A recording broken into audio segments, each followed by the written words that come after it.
Buhay po ba ang Diyos? Amen. Magandang umaga po sa inyong lahat. Samahan niyo po akong magpurit magpasalamat sa Panginoon sa umagang ito. O Amang Dakila, papuring walang hanggan sa iyo ay aming iniaalay. Salamat po sa isang umagang puspos ng iyong pagpapala. Salamat po, Ama, sa bawat kaliwanagang sa amin iyo'y binabahagi sa tuwi-tuwi na. Salamat po sa Ama, sa pag-ibig niyang walang katapusan. Ang patawad niya ay walang hangganan. Sa bawat anak niyang sa Kanya ay dumudulog at nagsusumamo. Ama, salamat po sa iyo. Sa bawat araw na kami pinupuspos mo ng banal na salita mo upang ito rin ang ibahagi namin sa mga kapatid namin nangangailangan ng gabay at patnubay mo. Amen. Buhay po ba ang Diyos? Napagod po ba kayo?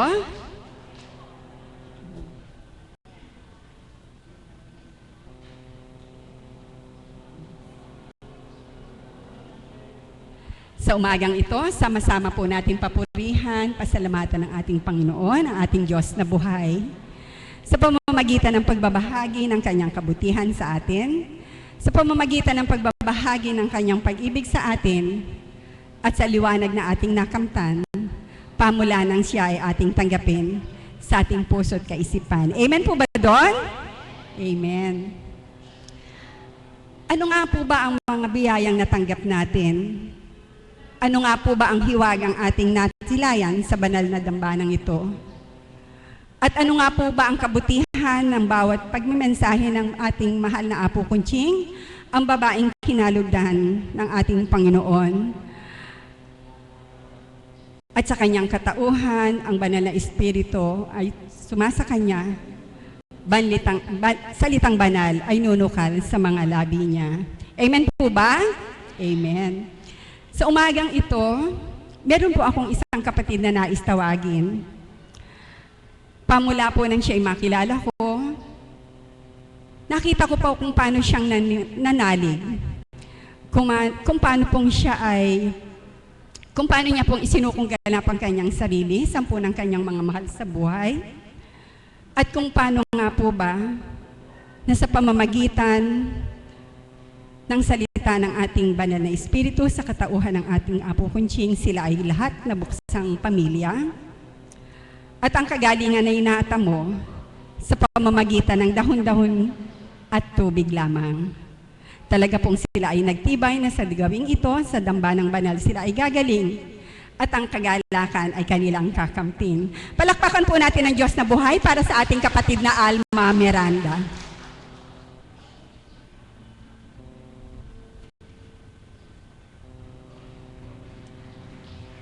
O tamo po, palakpakan po natin si kapatid.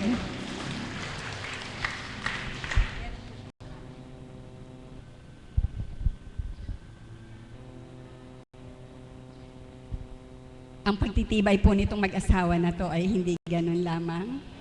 Kaya po pakinggan natin ang kanyang ibabahagi sa atin.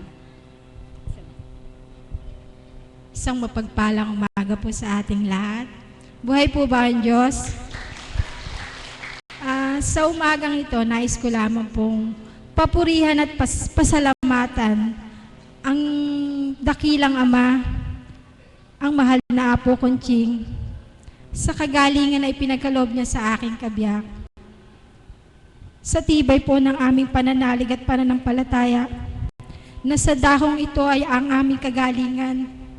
Hindi po kami nagdalawang isip na pumarito. Talaga pong sa bawat araw na pagbabanyos ng aking kabiyak, alam ko po matatamo po namin dalawa ang kalayaan. Una po, ang kalayaan niya sa kanyang kagalingan, at ako po bilang isang kabiyak niya, na siyang sumusuporta sa kanya, na siyang nagmamahal sa kanya. Sa bawat araw na hindi siya makakatulog, patuloy ang pagtulog namin sa Ama. Sa bawat oras wala kaming ginawa kundi ang manalangin sa Ama na ipagkaloob po niya sa amin ang kagalingan. Ngayon, batid ko po na nakikita niyo po siya na unti-unti po siyang nakaka-recover. Hindi ko na po siya itinatayo. Na binigyan siya ng katatagan, lakas ng pananalig. Na talaga pong, sabi ko nga po sa kanya, gusto mo dali na kita sa ospital, pero sabi nga po niya, kung hanggang dito na lang talaga ako, Diyos na ang nakababatid. Alam ko dito ang kagalingan ko. Kaya sa mga kapatid po niya na sinasabi sa amin, bakit hindi ka sa bawat araw na inaapoy po siya ng lagnat, sinasabi sa akin, pinangangaralan po ako, ba't hindi mo dali ng kabiyak mo sa ospital? Anong magagawa ng dahon-dahon? Ba't hindi ka magpatingin, magpasuri upang makainom po siya ng gamot na bilang tulong? Pero sabi nga po ng aking kabiyak, ate, kung hanggang dito na lang po talaga ako, wala na tayong magagawa. Kahit saan ako dumako, kung di naman ako gagaling, basta dito na lang kami, magbabata kami. Alam ko matatamo din namin ng kagalingan. Tsaka po nagpupurit, nagpapasalamat po ako sa Ama. Dumating man po sa amin yung ganitong pagsubok. Pangalawang pagkakataon na po ng mister ko to. Una po, gumaling po siya sa kanyang goiter. Pero sa una po, talaga pong nandiyan po nang hindi kami nakakakilala sa Ama. Gulong-gulo at litong-lito ang isip namin, hindi po namin alam kung saan kami magpapagamot. Halos ako, nagkakanda, utang-utang na po ako para po maistaguyod ko lang po yung laboratory, yung gamot ng kabiyak ko. Pero ngayon, sabi nga ng Ama, pumanatag ka, ako ang bahala. Ngayon, nung dumating po sa kanya yung pagkakataong ganyan, nawala po sa akin yung takot eh. Basta lagi ko pong narinig kay Mami Beth, be still, pumanatag ka. Binigyan niya ako ng kapanatagan ng isipan at saka ng puso. Yun lamang po at maraming salamat. Maraming salamat sa iyo, kapatid, sa iyong magandang ibinahagi. Gusto ko lang pong dagdag yung kanyang ibinahagi sa atin para magkaroon kayo ng full idea kung ano po yung kaganapan sa buhay niya. Sila pong mag-asawa, noon ang pinatitingnan sa kanya ay yung goiter ng kanyang kabiyak ng puso. Subalit nito mga ilang linggong nagdaan, ang kanya pong kabiyak ng puso ay nagkaroon ng parang rheumatic fever, kung saan namamaga yung kanyang gout, yung kanyang mga buto masasakit, namamaga yung kanyang kamay, yung mga paa niya, dahil nga po dun sa kanyang rheumatic fever. At yun nga po sa kanilang pagtitibay sa pamamagitan ng dahon-dahon sa pagbabanyos. Ngayon po ay maganda na ang katatayuan ng kanyang kabiyak, bagamat andun pa rin po yung konting lagnat. Subalit kung paano nakita niyo siya noon na talagang inaakay lang siya, talagang idinadaoy siya ng kapatid na Alma, na imagine siya po ay nagtitinda sa night market. So from 12 to 7 in the morning, nasa palengke po siya, at pagdating niya ng bahay, yan naman kanyang kabiyak ang kanyang aasikasuhin at dadali naman dito para pabanyusan. Just got to think na halos wala po siyang itinutulog para lang po sa kanyang kabiyak. Subalit purihin dakilain ng Ama, sa tulong at patnubay niya, kagalingan ay nakamtan nila. Palakpakan po natin ang buhay na Diyos. Kayo po, meron po ba kayong magandang maibabahagi na ipinagkaloob sa inyo ng Panginoon? Palakpakan po natin ang ating kapatid. Ano nga pong pangalan? Modesta Lim po. Maraming salamat. Magandang umaga po sa inyong lahat.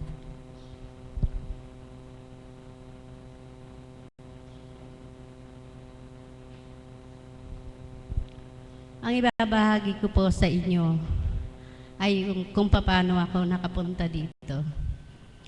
May dalawang angel na pupunta sa bahay ko. Na una, yung isang angel, niyayan niya ako pero parang hindi taos sa kanyang kalooban. Pero yung pangalawang angel na lumapit sa akin, ang sabi niya, Aling Muding, sumama ka sa amin. Pupunta kami sa bahay pare ang pagkasabi sa akin. Ang alin ka ko?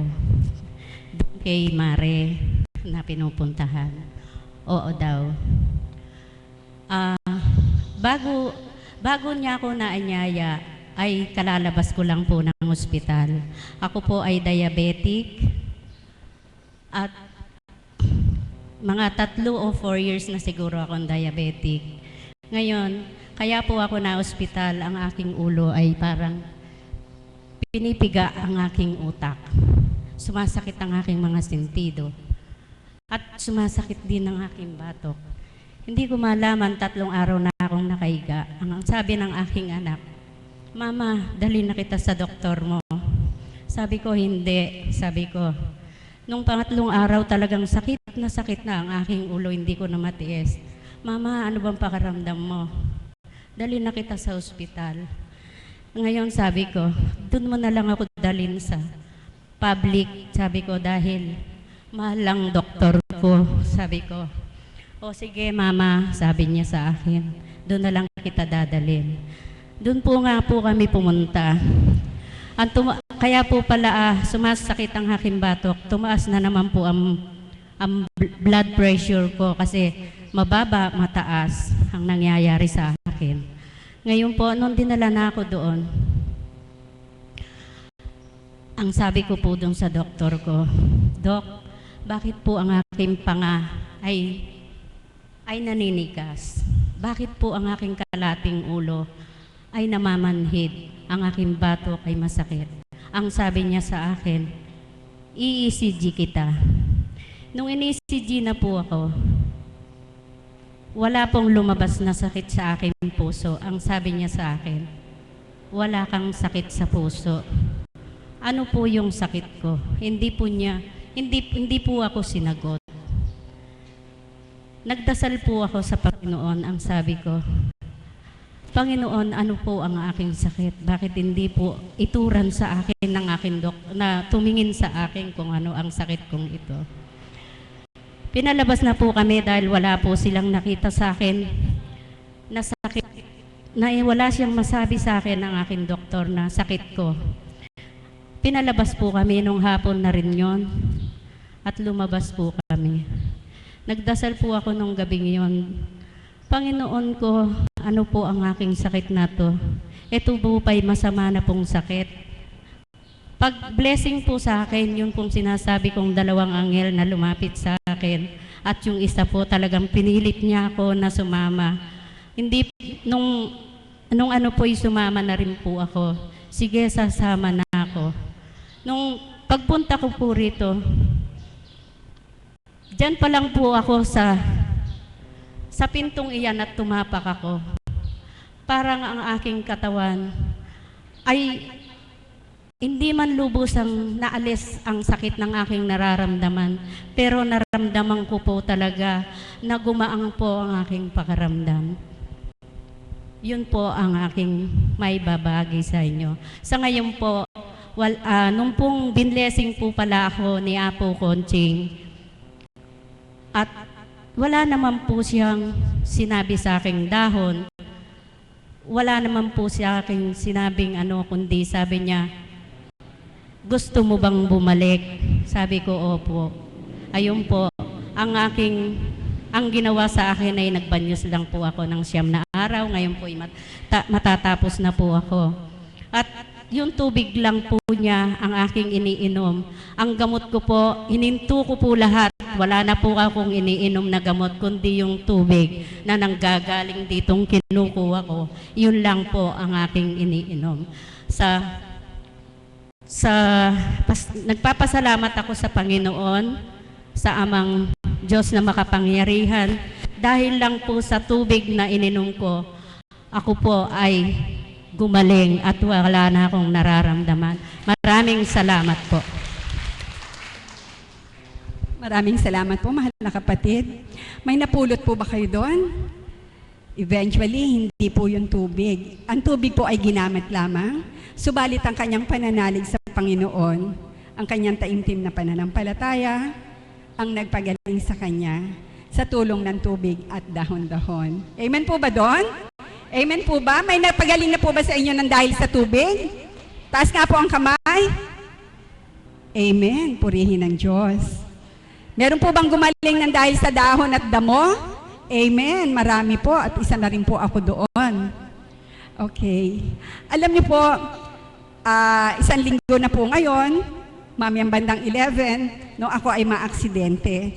At ito pong mga bata na ito ang dahilan kung bakit ako pumabiyahe ng gabi para i-vigil ko yung mga pinapastulan ko. At sa umagang ito, gusto ko pong ipakilala sa inyo ang isa sa mga anak ko bilang kawan 12. Palakpakan po natin ang buhay na Diyos para sa anak kong si Maris upang madinig po natin kung paano sila ay binago ng Panginoon sa kanilang pananampalataya.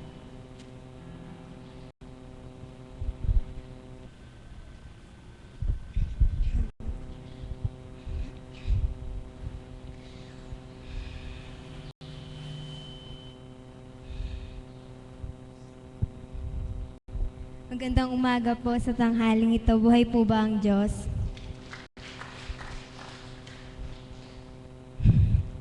Bilang kabataan po, napakapalad ko po kasi po sa munang edad ko, nakilala ko na po ang Panginoon. Madami na po siyang binago sa buhay ko.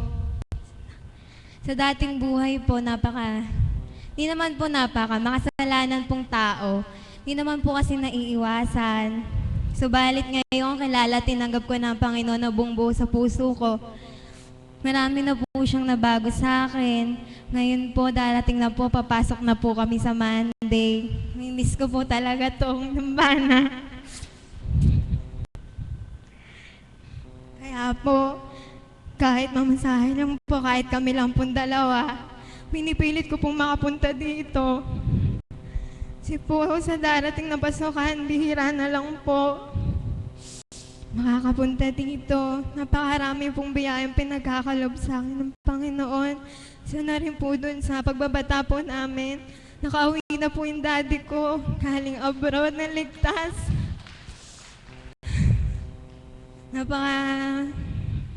Buti po ng Panginoon. Kasi po kahit po madami pong dumadating na pagsubok, alam ko pong pagdadalisay lang po yun at kasama po yun sa taong tumanggap na sa Kanya. Kaya po laban, pagsubok lang po, patuloy na dumulog, magnilay at manalig sa Kanya. Kaya po, nagpupuri po ako at nagpapasalamat sa Panginoon. Kasi po kami pong mga magulang ko po, tsaka po ako, lahat po kami nandito po, naglilingkod sa Kanya.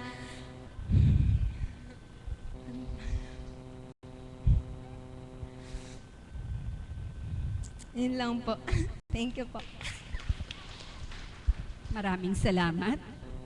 Siya po ay isa sa kawan ko, kawan 12, na nagbibigil from 12 to 3 in the morning. At kuminsan nga po may extension pa, lalo na kapag lumalabas po ang mahal na apo sa amin upang kami ay higit na dalisayin. Inaabot po kami kuminsan ng 5 o'clock in the morning. Palakpakan po natin ang buhay na Diyos. Alam niyo po, hindi naman po sa bata lang yung binabago ng Panginoon at lalong hindi naman din po sa matanda lang. Ang ating pong transformation ay ating nadadama at ito'y parati nating madarama kung tayo ay tumatanggap at nakikipagtotoo sa Kanya. Kapag po isinuko na natin ganap ang ating sarili sa Panginoon, kapag tayo po ay tumanggap na ng Kanyang mga salitang banal, kapag ito po ay ating isinabuhay, kapag ito po ay ating dinama at ibinahagi sa ating kapwa, higit po nating nadarama ang ating transformation sa Panginoon. Buhay po ang Diyos! Amen po ba doon? Amen. Amen. Alam niyo po, Bagamat sinasabi natin, ang bawat tumatayo rito sa gitna ng dambanang ito, bilang nagpapatotoo na sila nga ay nabuksan na sila nga ay binago na ng Panginoon, na marami na ngang nabago sa kanila, subalit tanging nga pong Panginoon lang ang nakaalam kung ano ang nabago sa atin. Although, alam na alam po natin kung ano yung binago sa atin, di po ba? Sa atin bilang nanay, alam po natin kung ano tayo noon, di po ba? Amen po ba doon? Bungangera, palagalit, di po ba? Amen po ba doon? Nangingiti kayo? Madali pong manggigil, madaling maasar, madaling, di po ba? Subalit purihin ng Ama kasi nga po, pag tumanggap tayo, may nababawas na. Ganoon naman din po sa mga tatay, sa mga lolo, di po ba? Lalo na nung kabataan nila, marami po silang bisyo. Subalit kapag nga po sila ay nabuksan na, unti-unti, gradually, nababago, nawawala. At ito nga po ay hindi dahil sa gusto lang nila, kundi po ang Panginoon ang kumilos sa kanilang buhay. Amen po ba doon? Amen. At dahil po dito, gusto ko pong tawagin ng isang kapatid kung paano nga pong siya ay nabago, kung paano siya nga po ay tumanggap, at kung paano nga pong nadama niya ang Panginoon sa kanyang buhay, na kumikilos, kung paano gumagabay, at kung paano nga po sa dating buhay niya, kung paano siya ay taklesa noon, ngayon ay pinino na siya ng Panginoon. Madaling magalit, walang pakialam sa damdamin ng iba. Palakpakan po natin ang buhay na Diyos sa ating kapatid na Gloria, ang aming guro.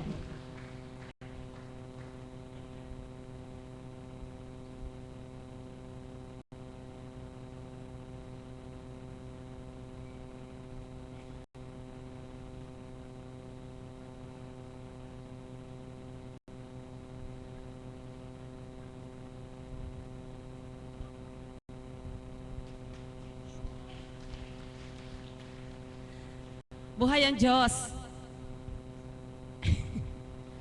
Talaga naman po namang pagdating ko sabi ko sa aking katabi pinatatawa ko po sapagkat ako po kako ay malungkot.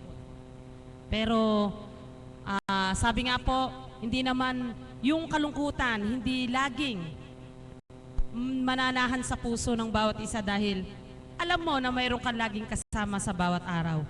Sa dati ko pong buhay, nung pong sinasabi po niya itong tatawagin ko, sabi niya, ito ay taklesa. Sabi ko, si Madam Betchy ko yan. Sabi ko, hindi ko po alam ako pala yun. Pero, totoo po yun. Yun po ako sa dati kong buhay, na walang ginawa kundi umaga at hapon ay kumatak sa bahay. Yun po ay noon yun. Napakahirap naman po yata kung hindi ko aaminin kung ano ako sa dati kong buhay, sa buhay kong nakaraan. Subalit, nang makilala ko nga po ang Panginoon, kung sa ganang sarili ko po napakahirap magbago sapagkat hindi ganon kadali na baguhin ang sarili mo sapagkat hindi mo po kakayanin kundi sa kapangyarihan ng banal na Espiritu na tinanggap mo na siyang babago sa lahat at sa buo mong pagkatao. Wala pong perpektong tao sa mundo maliban sa Kristo. Subalit, tayo na tumanggap sa Diyos Espiritu ay pilit na nagsusumakit na makapagbagong buhay. Sapagkat kung paano nga po tinanggap mo ang Diyos sa puso mo, gagawin mo ang lahat upang makatalimakang lubusan. Bagamat hindi nga po perpekto sapagkat wala naman pong banal na tao, manaka-naka o paminsan-minsan dumarating pa rin, nakakasala ka. Subalit sabi ko nga po, nandoon yung pagpipigil sa iyong puso. Kuminsan, batid mo na hindi naman ikaw may kasalanan, gagawin mong magpakumbaba at lumapit at ikaw pa yung humingi ng pasensya doon sa tao na alam mo kuminsan nakasakit pa ng damdamin mo. Hindi po imposible ang mga ganitong bagay. Marahil sasabihin po natin sa dati nating buhay, aba ako ang tama, bakit ko gagawin yan? Bakit ako susuko? Ako ang tama, ako ang may katwiran. Yan po ay sa bilang pagkatao. Subalit, sa bilang tinanggap mo Diyos Espiritu sa iyong buhay, ang hindi mo kaya ay pipilitin mong kayanin. Sapagkat doon po masusubok ng ating Panginoon. Sabi ko nga sa aking buhay, bilang ako'y nag-iisa na lang, kahirap pala talaga na nag-iisa. Sapagkat meron nga po akong mga anak, subalit hindi ko man masabi yung talagang tunay na sa loobin ko. Halimbawa, mayroon problema, hindi ko masabi sa kanya na, alam nyo, ganito, kasi ganito. Meron ka mang nasasabi sa kanila, subalit hindi lahat ng iyon ay masasabi mo. Mayroon kang kaibigan, hindi rin lahat masasabi mo. Sapagkat kahit sabihin na po na kayo ay kapwa nakakilala kay Kristo, magkaiba po kayo ng pandama. Subalit, ang pandama pong iyan, bagamat magkaiba man kayo, alam po namin na ang pandamang iyan ay mula sa Diyos Espiritu na hindi kailanman na ikaw, na kapwa niya alagad o kapatid niya kay Kristo, mag-iisip ng hindi mabuti sa iyo. Kaya bilang tumanggap sa Diyos Espiritu na sa dati naming buhay, kung paano nga po yung aming pinagdaanan, hindi man ganap, lubusang nabago ang lahat. Subalit, batid po ng ating Panginoon, ano ba yung buhay na tinalikdan. Alam niyo po mga kapatid, sabi ko nga, sino kaya ang taong hindi nangangailangan ng pera? Sabi ko sa aking mga katabi, malungkot pa ako niyan. Sabi kong ganyan, pinatatawa ko sila. Sapagkat sa katotohanan lamang po, sino ang taong hindi na problema sa ating buhay? Ang mga may sakit, mayroon ka mang kakayanang ipagamot. Kung hindi kalooban ng ating Panginoon, bigyan ka ng kagalingan. Kahit isang sako man ng salapi mo, ang hinihigan mo man ay pera sa bawat araw, ang kagalingan ay hindi mo matatamo. Sapagkat ang katotohanan po, ang kagalingan ng ating kaluluwa, ang kagalingan ng ating lupang katawan, tanging sa Diyos lamang ito magmumula. At siya po ang magbibigay ng tunay na kagalingan. Alam niyo po, marahil ang iba po sa inyo, hindi nababatid ang aking istorya ng aking buhay, kung papaano yung aking ama na inakay ko ang aking ama, may sakit po siya sa puso.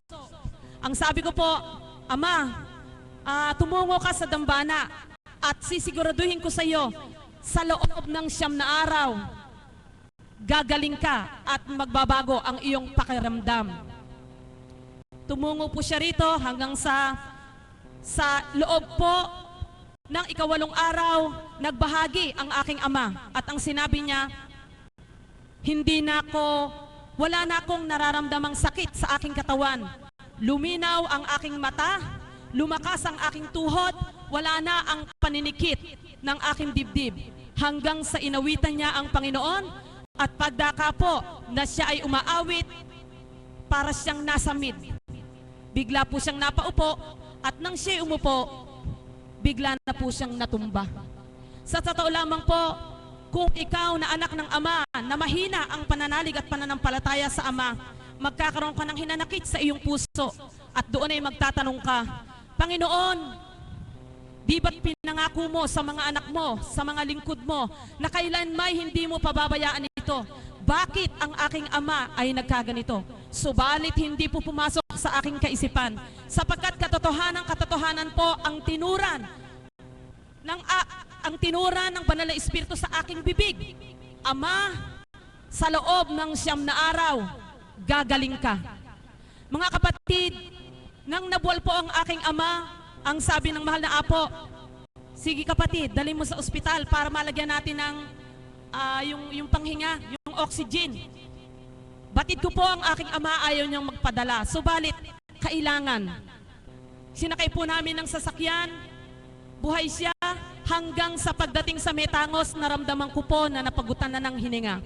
Subalit sa akin po, batid ko na nung sa sasakyan na yon, kasama ko ang kapatid na Mirna, bilang nakaagapay sa aking ama, inihanda ko na po ang aking sarili sa magaganap. Sapagkat hindi man natamo ng aking ama ang kagalingan ng lupang katawan sa dakong ito, sigurado ako, gumaling ang kanyang kaluluwa. Sapagkat tinanggap niya ang buhay na Diyos sa dakong ito sa katauhan ng mahal na Apo Kunching.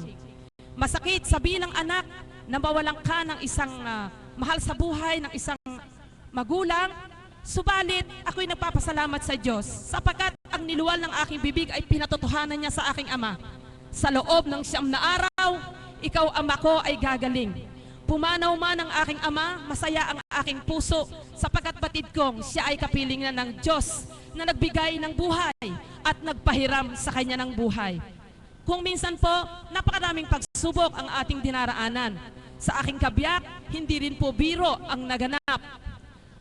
Nakaupo lamang, biglang inatake. Pagdakan dinala namin sa ospital, natulog na lamang. Massive stroke. Mayroon siyang pumutok na ugat sa kanyang ulo. Natulog ang aking kabiyak. Kinakausap namin, sumasagot siya, umuungol siya. So ibig sabihin, nararamdaman niya, naririnig niya na mayroong nagsasalita para sa kanya. Sa ganang aking sarili, sadyang inalay ko, sapagkat ang katotohanan po naman, ang tanging Panginoon ang nakababatid ng ating buhay. Kahit ito po, totoo na kung papaano pong tinutura na mahal na Apo Kunching, hindi naman niya pinagbabawal ang kayo ay magpadoktor, sapagkat ang doktor ay instrumento din po naman ng ating Panginoon. Gayon din po naman ang gamot na sa inyo ay binibigay. Subalit, huwag po nating bigyan ng pagpapahalaga anuman ang gamot na ito, sapagkat sa kalooban pa rin ng Ama, sa pamamagitan ng gamot na iniinom nyo, kung hindi rin kalooban ng Ama na pagaling kayo, wala rin pong kwenta ang gamot na iniinom ninyo. Nang sa dami po ng aking problema, sapagkat namatay nga po ang aking kabiyak, ang aking anak naman tinawagan sa abroad pero hindi po nakaalis, sobrang kalumbayan ang inabot ko. Maraming pumasok sa aking kaisipan na sobrang nalumbay po ako, dahilan naging pagtaas ng aking presyon. Binigyan po ako ng doktor ng gamot. 4 na klase pa yata. Ang sabi ko, habang tinatanaw ko po ang gamot, 180 ang akin pong presyon.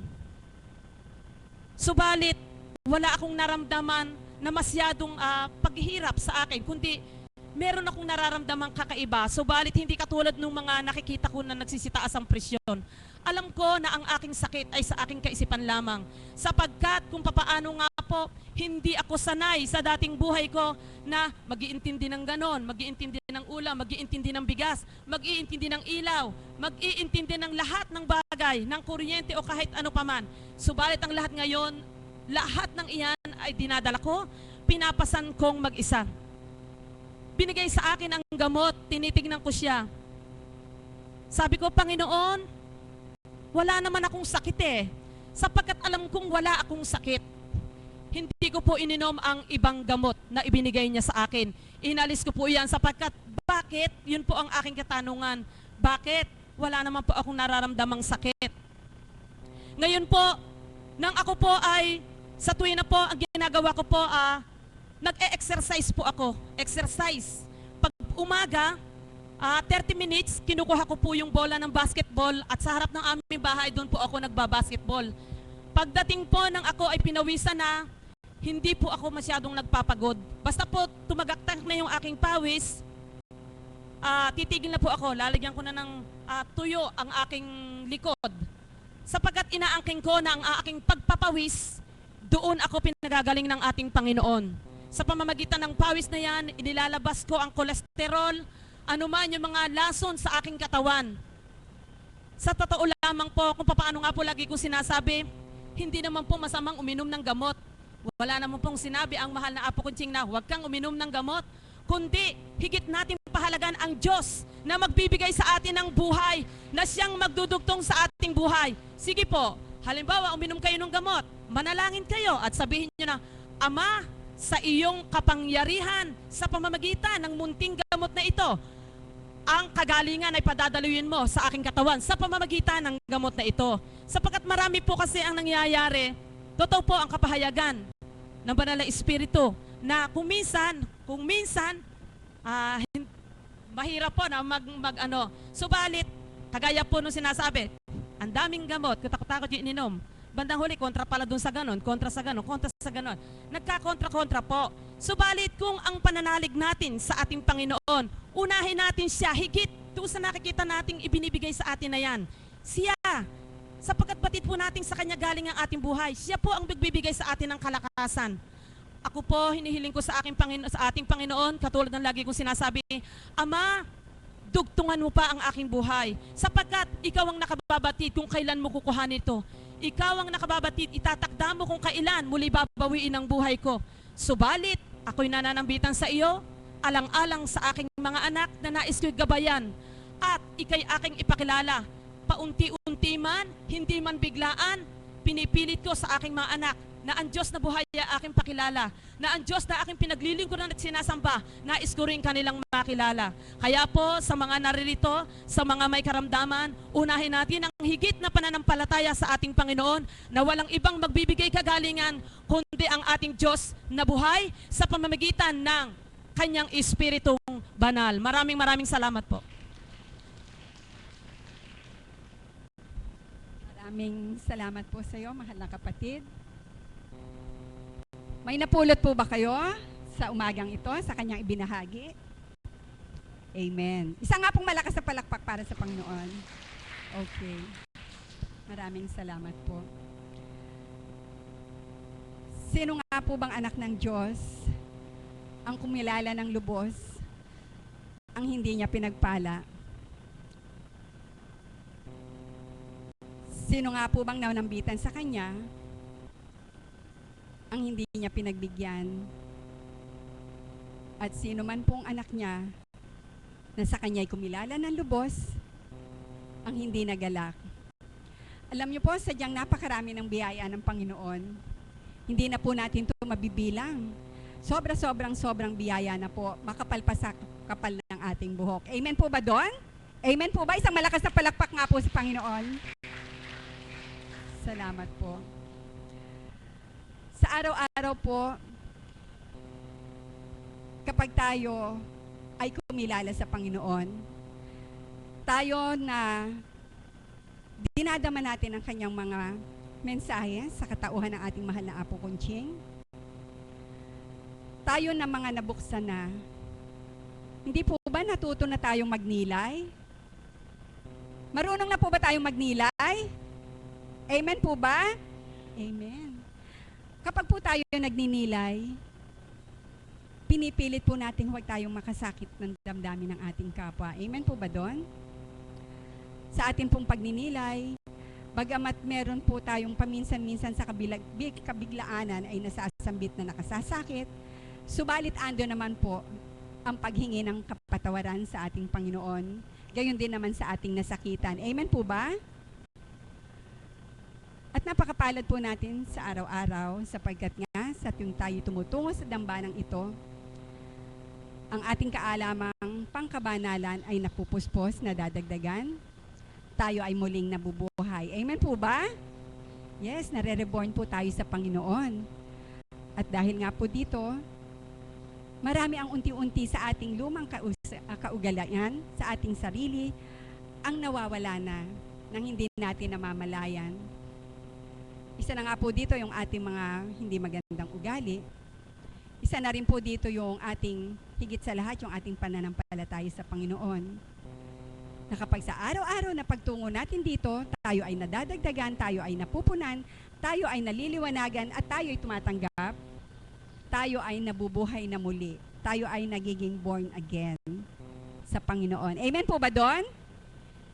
At nais ko po na higit na mapunan ang aking sinasabi upang higit niyong mawawaan. Sa kalooban po ng Panginoon, ibinibigay ko po sa inyo ang aming Mami Beth, upang higit na palawakin ang ating kailamang pang-espiritual. Palakpakan po natin ang buhay na Diyos. Salamat, aming Divine Mercy, sa muli ay pagbibigay niya sa akin ng pagkakataon na maipahayag ko na kayo ay Diyos na mapagmahal, Diyos na dakila, Diyos na mahabagin at maawain sa sino mang naghahanap sa iyo, kumikilala ng lubusan at nagpapakatotoo sa iyong pangalan. Amen. Maraming salamat, mahal na kapatid. Napakarami pong hiwaga. Hindi na po mabibilang ang hiwagang ipinapadama ng Diyos sa ating buhay. Subalit meron pong konting requirements si God. Konti lang po. Ang requirements po ng ating Panginoon ay tanggapin natin siya ng lubusan. Magpakatotoo tayo. At sa mga ganitong pagkakataon na inuubos natin yung ating araw para tayo makipag-date sa Kanya, ibigay na po natin ng ganap ang ating sarili. Tanggalin po natin yung mga agam-agam, lahat ng gumugulo sa ating kaisipan, sapagkat pag hindi po natin naibigay ng 100% ang ating sarili, kaunti lang din po yung ating matatanggap. Katulad po sa mga ganitong pagkakataon, ito pong kaganapang ito hindi po kagustuhan ng tao.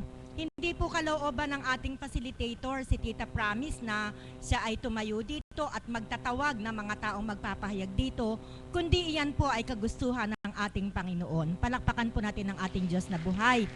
Kaya upang meron po tayong matanggap, magsumika po tayo na yung isip po natin, uulitin ko na naman po ito, sapagkat ito'y naranasan ko, i-focus po natin sa gawain.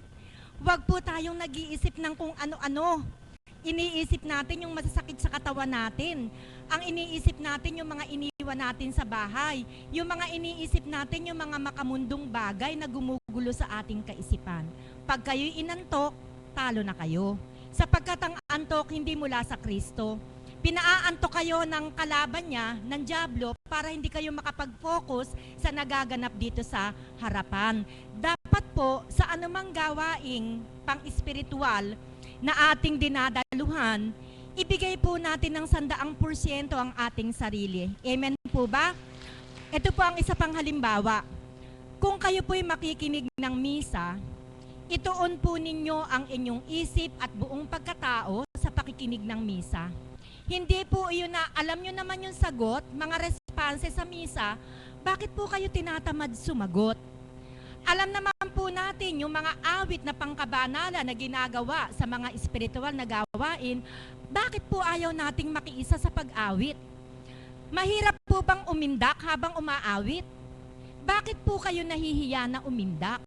Samantalang iyan po ay maiaalay natin sa Panginoon at wala po tayong kamalayan na habang kayo umiindak, umaawit, pinagagaling na po kayo ng ating Panginoon. Amen po ba?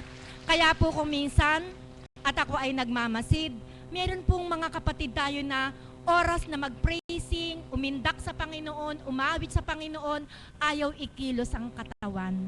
Nalulumbay po ang ating Panginoon sapagkat siya po, wala po tayong kamalayan, ang lahat po ng ating ginagawa ay kanyang nakikita at napagmamasdan. Amen po ba? Wala po tayong kamalayan sa sandaling ito. Alam po niya ang iniisip ninyo. Alam po niya kung sino yung makatotohanan. Kaya wag niyo pong itanong ito. Sasabihin niyo, Lord, bakit 3 buwan na ako dito? Hindi pa ako gumagaling. Huwag niyo pong tanungin ang Panginoon. Tanungin niyo po yung sarili ninyo. Ano pa yung kulang? Bakit hindi ko pa matamo yung aking hinihiling sa Kanya?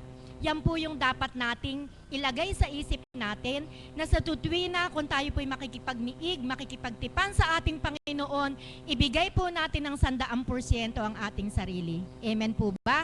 Kung minsan po kasi, ayan po, marami pong panlito.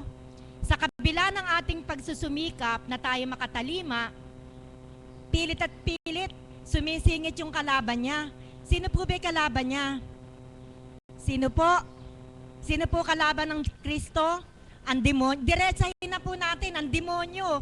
Demonyo po ang kalaban po ng ating Kristo. Kaya wag po tayong magpatalo. Ang nais po ng ating Panginoon, kung tayo talagang ganap sa Kanya, ipaglaban natin siya. Paano po natin ipaglalaban? Alisin po natin sa kaisipan natin yung mga bagay na gumugulo habang tayo nasa gawaing ganito. At ibigay po natin ang ating sarili sa Kanya. Alam niyo po, ang Panginoon ay napakahiwaga.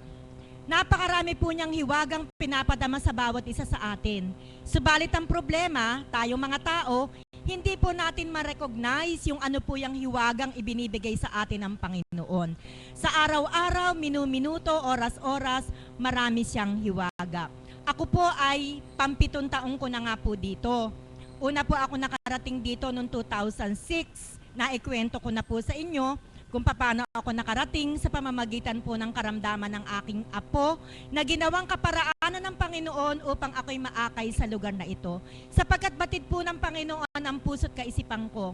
Kung ang gagamitin po niya, let us say for example, anak ko or asawa ko, siguro po, hindi ko po siguro maibibigay ng sarili ng buong buo ang aking pagkatao.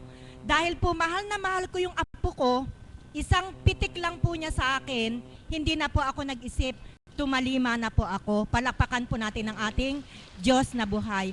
Mga kapatid, wala pong pagsisisi sapagkat hindi po nagtalusira ang Panginoon sa lahat ng ipinangako niya sa akin. Ang lahat po ng pinangako niya sa akin, kaya po magtiwala po kayo. Pag po kayo nagpapabendisyon at sinasabihan kayo ng mga mensahe, tanggapin niyo po at pagtiwalaan niyo po sapagkat 100% magaganap. Nung pong ako'y pasyenteng katulad ninyo, hindi pa po ako alagad, pumipila din po ako at ako'y nagpapabendisyon. Noong mga panahon na yon, sila Tita Mirna, sila Tita Ana, kasi po kami nila mother, magkakasabay lang po kami Kumbaga po sa magkakasama po kami nung kami mahirang, isang wave po kami nang kami ay mahirang. Sila Tita Ana po ang nagbebendisyon at ganun din po ang ating mahal na Apo Kunching. Alam nyo po, nung pa lang po mga panahon na yon, alam ko po na mahal ako ng Panginoon. Bakit ko po nasabi? Nagpabendisyon na po ako sa isa sa mga alagad na nagpapabendisyon. Maya-maya po lalapit po sa akin si kapatid na Cecil. Sasabihin po niya sa akin, kapatid, pinapatawag po kayo ng banal na espiritu sa katauhan ng mahal na Apo Kunching. At muli po niya akong bebendisyonan at bibigyan niya po ako ng mga mensahe. Alam niyo po, sa araw-araw na ginawa ng Panginoon na ako'y dumadalo sa gawaing ganito, siguro po, sa 10 mensahe na ibinigay sa akin ng banal na espiritu sa katauhan ng mahal na Apo Kunching, naganap pong lahat yon. Palakpakan po natin ang ating Panginoon. At ito po yung talagang hindi ko makakalimutan. Sapagkat nga po sumuko na sumurrender na po ako kay God nawala na po yung katigasan ng aking ulo, katigasan ng aking puso. Sa hindi ko rin po malamang kadahilanan sa pamamagitan ng kanyang himala at hiwaga, pinalambot niya po yung aking puso. Kaya nang ako po'y tawagin niya upang maglingkod sa dambanang ito, hindi na po ako nag-isip ng makalawa. Ang agad ko pong sinagot ay, yes, I do. Maglilingkod po ako sa inyo. Kaya nga po, iniwan na po yung hanap buhay at mula po noon, naglingkod na po ako sa dambana. Subalit, sa mga isinuko, wala pong pinagsisihan. Sapagkat ginantihan po ako ng Panginoon, ibinalik po sa akin ng Panginoon ang lahat ng aking tanalikuran ng siksik, liglig, umaapaw. Palakpakan po natin ang ating Panginoon. Alam niyo po, hindi lamang po ako ang nagbenepisyo. Sapagkat sa tuwin ay sinasabi ng banal na espiritu sa kanyang bendisyon na pagpapalain kita, pagpapalain ko ang mga mahal mo, pagpapalain ko hanggang kaapu-apuhan mo. Hindi po ba napakagandang pangako ng ating Panginoon? Hanggang kaapu-apuhan ko daw pagpapalain niya. At iyan po'y pinanindigan ko, pinaniwalaan ko, at hindi po nagtalusira ang Panginoon sa kanyang pangako sa akin. Pruweba, nang ako po'y umalis sa aking gawain, ito po ang mensahe sa akin ng banal na espiritu nang ako'y magpabendisyon. Wala kang pagsisisihan sa iyong mga iniwan at tinalikuran. Bagamat mawawalan ka ng trabaho, walang sweldo, subalit hindi kita pababayaan. Ang mga anak mo ay higit kong pagpapalain at siya ang magiging anghel ng buhay mo. Palakpakan po natin ang ating Panginoon. Hindi po nagtalusira. Sapagkat ng taon nga pong iyon, 2 anak ko po ang pinaalis ng ama papunta sa bansang Canada. Alam niyo po, ang mensahe po sa anak ko, sa pangatlo kong anak na nanduroon ngayon, hiwaga po talaga ng Panginoon Bagamat ito'y naipahayag ko na, hindi ko lang po alam kung lahat sa inyo'y nakarinig na. Yung po kasing anak ko na yon, 3 beses nang umaakyat sa barko. Seaman po siya, nakadestino po sa Europe, sa US, ganyan po ang destino niya. Ang kainaman po sa mga anak ko, pinag-isa po yung espiritu namin sa buong pamilya namin. Kaya sa ginagawa ko po, wala pong kumontra. Wala pong nagsabi sa akin ng antanga-tanga mo, yung trabaho mo, kay ganda-ganda, iniwanan mo, antang. Ala po, lahat po ng kasama ko sa bahay, sumang-ayon sa ginagawa ko, isang espiritu na akay ko silang lahat dito. Palakpakan po natin ang ating Diyos na buhay. Isang araw po, habang ang anak ko'y nandito, nakaupo po doon sa likod, doon sa labas dahil punong-puno. Lumapit po sa kanya ang banal na espiritu sa katauhan ng mahal na Apo Kunching at sinabi nga po sa kanya na hindi ka na aakyat sa barko. Yun po ang sinabi ha. Hindi ka na para sa tubig. Dadaling kita sa kalupaan. Canada ang pangalan. Palakpakan nga po natin ng Diyos na buhay. Sabi ko, wow, ang galing. Pati lugar na pupuntahan, sinabi na. Anak, angkinin mo na, makakarating ka ng Canada.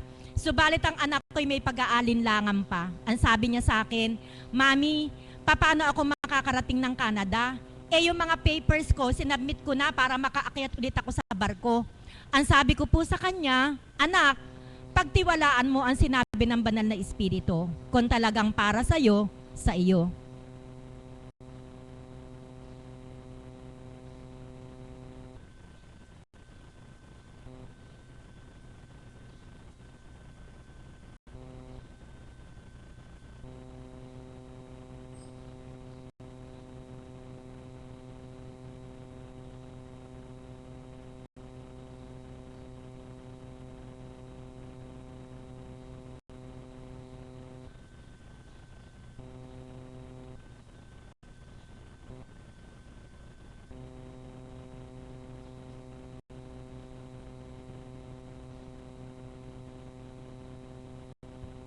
Okay po. So, ganun na nga po yun. Hello. Hi.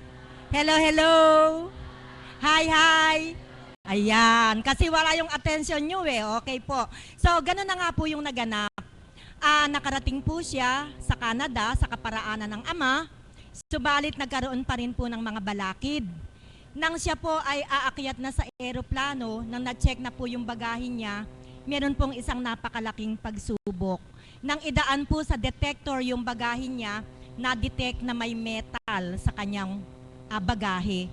Ngayon po, pinabuksan ang bagahe, hinalungkat na isa-isa, yung po palang tumutunog sa detector, may nakita pong bala ng 45 doon sa jacket na baong-baon niya. Nang dahil po doon, naimpide po siya at ipinut siya under investigation. Meron siyang escort na 2 pulis ng airport at dinala sa opisina para imbestigahan. Sa Canada po kasi malamig. Kaya po puro jacket na makakapal yung baon niya. May jacket po yung daddy niya na nakasabit doon sa aming sasabitan ng damit. Binaon niya, hindi niya na-check, may bala pala ng 45 doon sa bulsa nung jacket. Alam niyo po, nung pagdating niya sa airport, nag-text siya sa akin, sabi niya, "Hi ma'am, I'm already boarding." Sabi niya, di ang saya-saya, paalis na raw siya. Maya-maya, after 30 minutes, nag-text na tumawag siya. "Mami, ipagdasal mo ko." Sabi ko, "Bakit?" "Hinuli ako ng pulis." Sino pong magulang ang hindi mag-aalala? Alam niyo po ang ginawa ko? Oras pong matanggap ko yung text message na yon, lumuhod na po ako agad sa harap ng imahe ng ating Divine Mercy at humingi po ako ng saklolo para po saklolohan yung anak niya doon sa anak ko sa pinagdadaanan niya. Alam niyo po, ayun po, interrogation, investigasyon. Sinabi po niya doon sa nag-iimbestiga sa kanya na kaya mayroong bala ng 45 doon sa jacket, dahil iyon, jacket ng daddy niya na isang pulis. Kaya po ang ginawa po ng investigador sa airport, tumawag po sa krami. Binerify kung talagang yung pangalang ganon, talagang member ng PNP para lang po patunayan at i-verify yung sagot ng anak ko. Purihin po ang ama. Kahit po na-delay yung flight, nakalipad din po siya. Alam niyo po, ito pang inisip ko talaga napakabait ni God Hindi ko po yung tinake negatively. Inisip ko rin po siya positively. Kasi po ang inisip ko, paano kung sa airport ng Canada nahuli yung anak ko? Sino tutulong sa kanya doon? Diretso sa kulungan. Salamat na lamang at nang ma-detect, nandito pa siya sa lupang Pilipinas. Yan po yung pagpapala ng Panginoon na ibinibigay sa mga anak niya. Kaya po ako yung nagpupurit, nagpapasalamat sa Panginoon. At sinabi po in-announce po sa airport na siya na lang yung pasaherong hinihintay, na delay na nga po yung flight. Alam niyo po, sabi po ng anak ko, habang daw po siya ay naglalakad, papunta doon sa hagdanan ng eroplano. Nakita daw po niya ang divine mercy na nangunguna sa kanya at kitang-kita daw po niya ang rays ng divine mercy na nakagabay sa kanya. Palakpakan po natin ng Diyos na buhay. Ano po ang ibig kong sabihin, mga kapatid? Magtiwala po kayo sa Panginoon. Kung talagang tayo po'y magpo-focus sa Kanya, nandyan lang po lagi siya na handang tumulong at umagapay sa atin. Bakit po yung iba sa atin dumadaan sa mga mabibigat na pagsubok, hindi na pagtatagumpayan? Kapatid, tanungin nyo ang sarili nyo. Baka may kulang pa. Binigay mo na ba ng 100% yung sarili mo? Sa mga gawain pangkabanalan, nakapokus ka ba kay God? O lumilipad ang isip mo, inaanto ka, abala ang isip mo sa kung ano-anong mga bagay. Kapag ito'y nagawa ninyo, ang ginawa ng Panginoon sa Apo Kunching, ang ginawa ng Panginoon sa akin, ang ginawa ng Panginoon sa mga alagat at iba pang mga pasyenteng katulad ninyo, magaganap lahat sa atin kung tayo'y magpapakatotoo sa ating Panginoon. Magandang umaga po at maraming salamat sa inyong lahat. Mami, magandang mensahe po yun para sa marami. May napulot po ba kayong maganda rito? And we are talking about the miracle of God. Pinag-uusapan po natin dito ay ang kabutihan ng Ama, ang kabaitan niya, na bagamat wala po ngang exception kahit alagad ka pa. Nakagaya ko nga po, eto na naman ako, ibabahagi ko kung paano po ang kabutihan ng Ama, ang pag-ibig niya, na kung paano nga po sinambit ng ating Mami Beth, na pagpapalain kita, 10 ng mga anak mo at kaapu-apuhan mo. Ito po ay isa ring natamo ko. Isa po ako sa nakatamo nito, hindi lamang po ako. Sapagkat nga po ang pagpapala niya, ang pag-ibig niya, ang pag-iingat niya, bagamat kami alagad niyang naturingan, sa kanyang kinalugdan, pinadadanas niya rin kami ng mga pagdalisay gaya ng sa aming kaganapan. Na bakit nga po, na kami nga po sa araw-araw na ginawa na niya, ay naririto at gumugusar, gumaganap,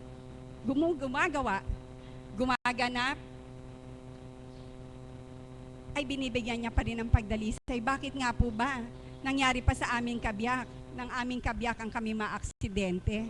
Subalit purihin, dakilain ng Ama, sapagkat hindi nga po niya hinayaan na meron pang higit na malalim na kapinsalaan kaming mata mo. Sapagkat nga po, konting gasgas lang, konting sakit-sakit lang, subalit purihin ng Ama, itong araw na ito, yung nararamdaman kong sakit sa dibdib ko, sa likod ko, sa mga buto ko, at kung paano nga pong kapag ako'y nasasamid o nauubo, ang tutup ko'y gano'n na lang sapagkat napakasakit, subalit purihin ng Ama, sa kabutihan niya, sa kabaitan niya, sa pag-ibig niya, ang lahat ng ito'y napaparam at konting-konti na lang, kumbaga po ay isang check na lang na ganon. At ito rin po ang nadadama ngayon ng ating kapatid na Edith.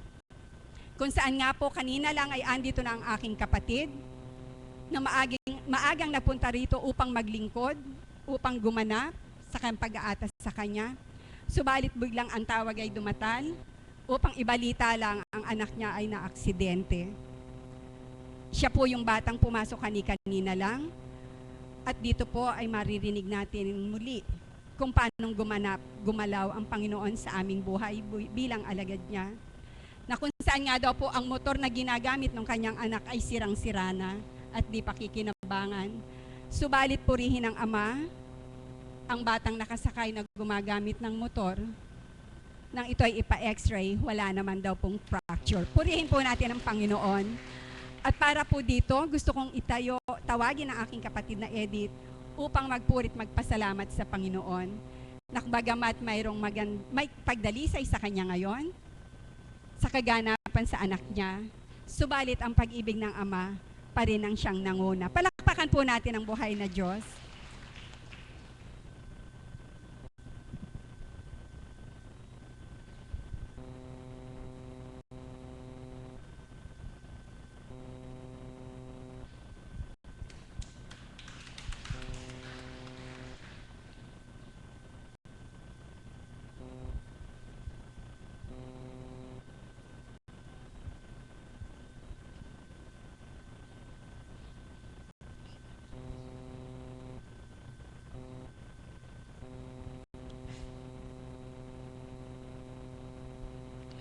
Pasensya na po kayo.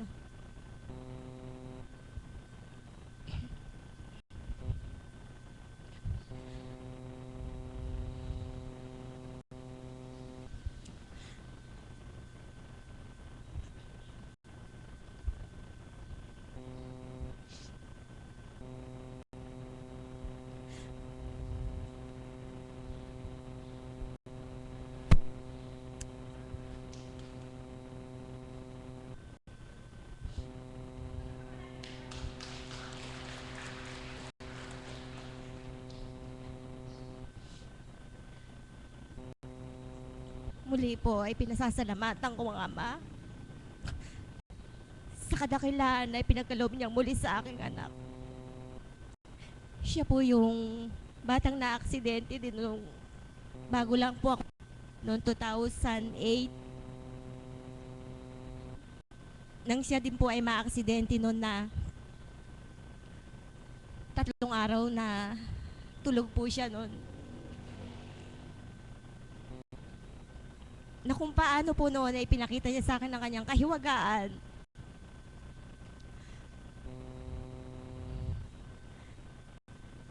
Na kung paano nga po noon 3 araw siyang tulog na nung magising po ay kami alala na nagkakaroon siya. Subalit sa kadakilaan ng Panginoon, sa gabay at patnubay ng Espiritu sa magitan ng Apo Conching, na kung paano po habang kami nasa ospital sa Maynila sa Jose Reyes, ginagabayan niya kami araw-araw. At kung paano rin po naroon yung inikluhod ko,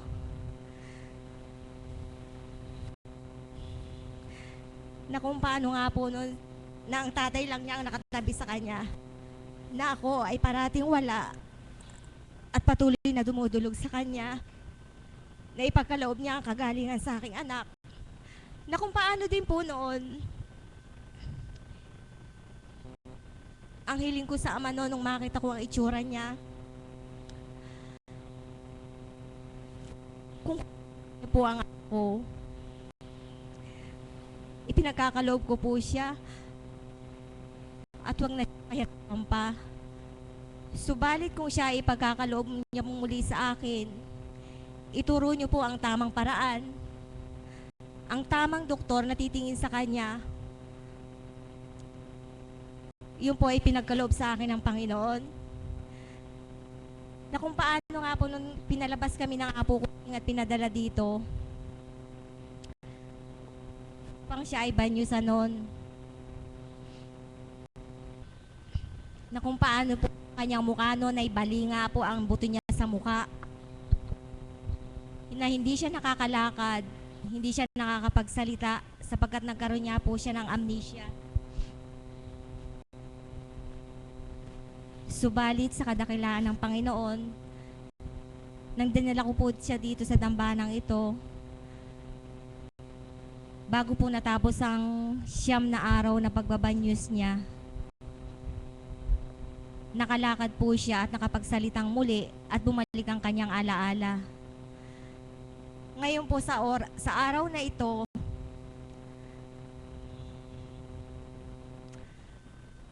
nandito na po ako kanina. Nang habang yun nga daw pong aking bag, sinundo ako ni Tita Amor, tunog daw po ng tunog yung cellphone. Kaya nung pinuntahan ko po ang ate ko, tinatawagan na naman niya ako. Na-aksidente na naman daw ang anak ko.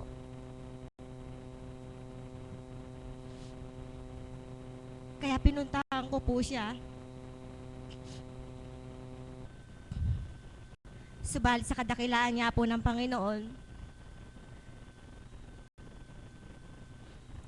sabi po niya, hindi daw niya maalala kung ano nga daw po ba ang nangyari. Ang sabi po ng doktor sa akin, ikukumpine. Sabi ko nga po, kung i-x-ray po, okay lang po na x-ray niya. Subalit dadalhin ko siya dito sapagkat siyang nagpagaling sa anak ko doon.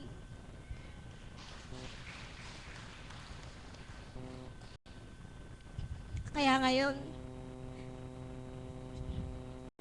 heto po siya. Sabi nga po niya sa daan,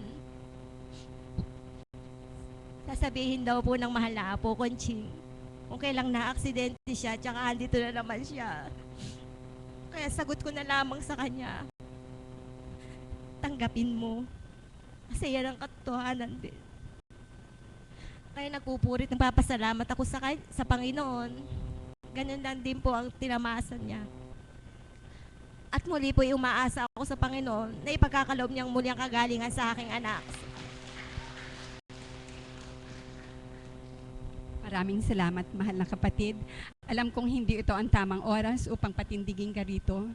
Subalit udyok ng damdaming ikay tawagin ko upang dito ipakilala ang kadakilaan ng Panginoon kung paano nga sa ating hinirang na bilang alagad ng kanyang kinalugdan sa katauhan ng ating mahal na Apo Conching. Kung paano nga tayo ay pinagpapala niya at iniingatan, bagamat sa manaka-naka tayo binibigyan ng pagdalisay sa ating buhay. Subalit sa awa at habag niya at sa pangako niyang mainam na hindi ka namin pababayaan, anak, hindi kita pababayaan. Ang mga anak mo, 10 ng mga kaapu-apuhan mo, ito ay maliwanag na inyong namamataan. Sapagkat nga po, kung ano man ang kaganapan, ito ay isang pagdalisay lamang upang pakilala kung paano nga po ba ang aming pananalig, kung gaano kalalim ang aming pagtitiwala sa Kanya, sa Amang Dakila,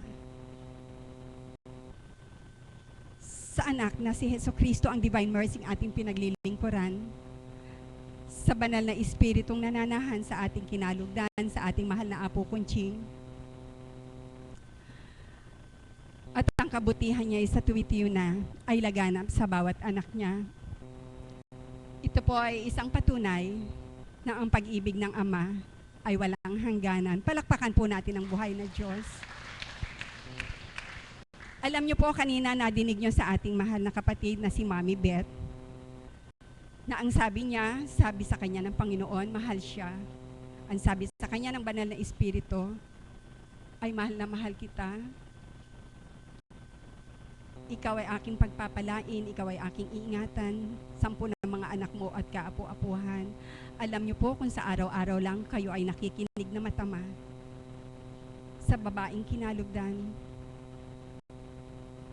Alam niyo po, ito ay araw-araw nating narinig at kung inyong tatanggapin, mahal na mahal tayong lahat ng Panginoon. Palakpakan po natin ang buhay na Diyos.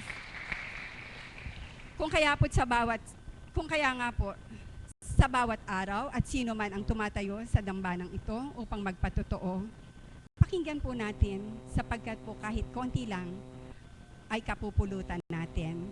Amen po ba doon? At maraming salamat po sa lahat na nagbahagi sa umagang ito. Alam ko pong nasilayan nyo ang kadakilaan ng Panginoon, ang kanyang kabaitan, ang kanyang pagmamahal na walang hangganan. Ang lahat po ay inaanyayahan kong tumayo